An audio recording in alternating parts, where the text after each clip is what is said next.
চট্টগ্রামের চন্দনেশে বাইনজুরী গ্রামে শান্ত পরিবেশে দাঁড়িয়ে আছে প্রায় ৫০০ বছরেরও প্রাচীন এক তীর্থ।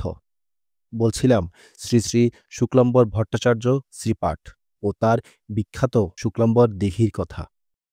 ষোড়শ শতকের শুরুর দিকে নবদ্বীপ থেকে আগত এক শক্তির উপাসক সাধক শুক্লাম্বর তার ৫১বর্তী পরিবার পরিজন ও ভক্তদের নিয়ে এসে উপস্থিত হন এই গ্রামে। মাতৃভক্তি ও বৈরাগ্যপূর্ণ এই সাধক তার ইষ্টদেবী ত্রিপুরা সুন্দরীর জন্য দিঘির পাড়েই তৈরি করেন একটি মন্দির এবং অদূরেই একটি সাধন মঠ।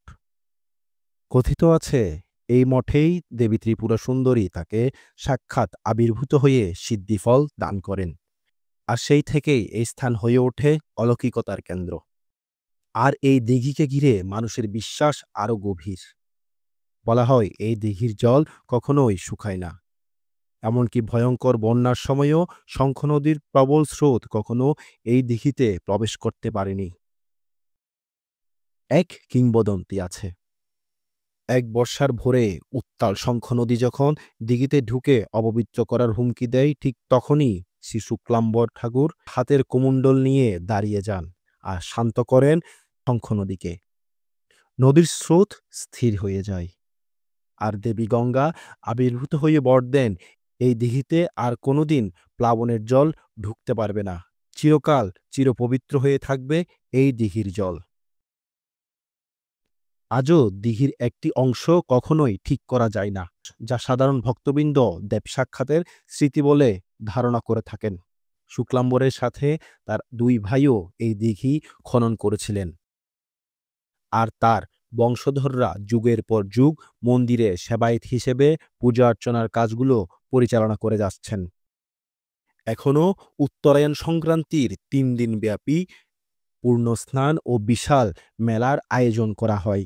দূর দূরান্ত থেকে ভক্তবৃন্দ আসেন প্রিয় ঠাকুরের কাছে শ্রদ্ধা জ্ঞাপনের জন্য।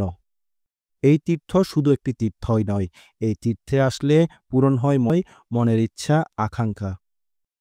কথিত আছে ভক্তি বলে যে একবার শুক্লাম্বর ঠাকুরের কাছে যাই চেয়েছে তাই পেয়েছে। শুক্লাম্বর ঠাকুরের সমাধি আজও সকলের অজানা, কিন্তু তার লীলা, দিঘির অলৌকিকতা আর ভক্তির শক্তি এখনো বাইনজুরী গ্রামকে রহস্যময় পবিত্রতায় ঘিরে রেখেছে। এখনও মানুষ বিশ্বাস করেন এই দিঘির জল যেমন কখনোই শুকায় না, ঠিক ঠিক তেমনি শুকায় না ভক্তদের আশা ও দেবীর করুণা। এই শুক্লাম্বর ভট্টাচার্যের দিঘি শুধুমাত্র একটি তীর্থক্ষেত্রই নয়, সমগ্র চট্টগ্রাম ও বাংলাদেশের সকল সনাতনীদের জন্য এটি একটি শ্রদ্ধার জায়গা। প্রতি বছর দূর দূরান্ত থেকে অনেক লোক এসে ভিড় করেন শুধুমাত্র নিজের ইচ্ছে আকাঙ্ক্ষা আর ধর্মীয় ভাবগাম্ভীর্য বজায় রাখার জন্য। আমাদের আজকের এপিসোডটি আপনাদের ভালো লাগলে অবশ্যই আমাদের চ্যানেলটিকে সাবস্ক্রাইব করবেন এবং আপনার গুরুত্বপূর্ণ মতামত আমাদের কমেন্ট বক্সে এসে জানাবেন।